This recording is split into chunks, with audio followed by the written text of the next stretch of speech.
I'm in my 50s now, and I finally told my sister why I was so overprotective when we were kids. I'm sure this happened in the mid-80s.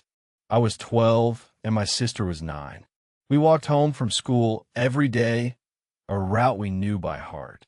It's funny how a memory can stay so vivid for 40 years, but I can still feel the exact moment the hair on my arms stood up.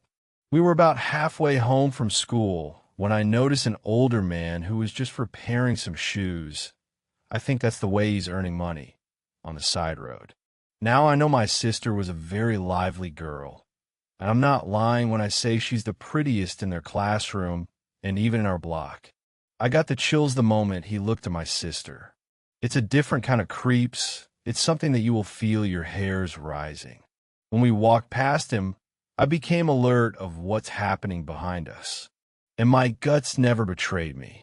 He started following us, keeping a consistent distance.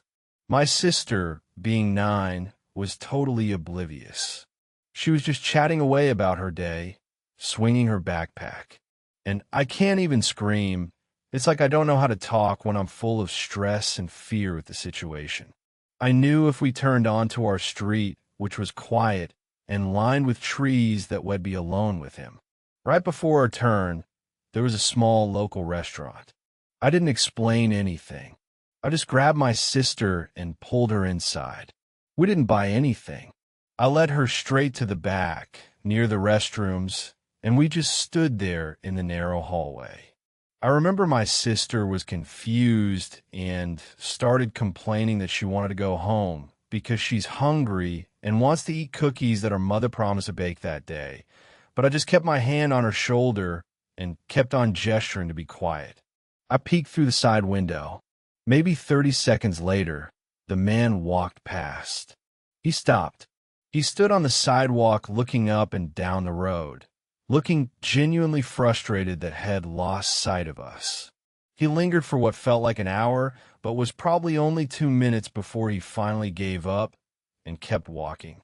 We waited a long time before I felt safe enough to leave. From that day on, I refused to take that route.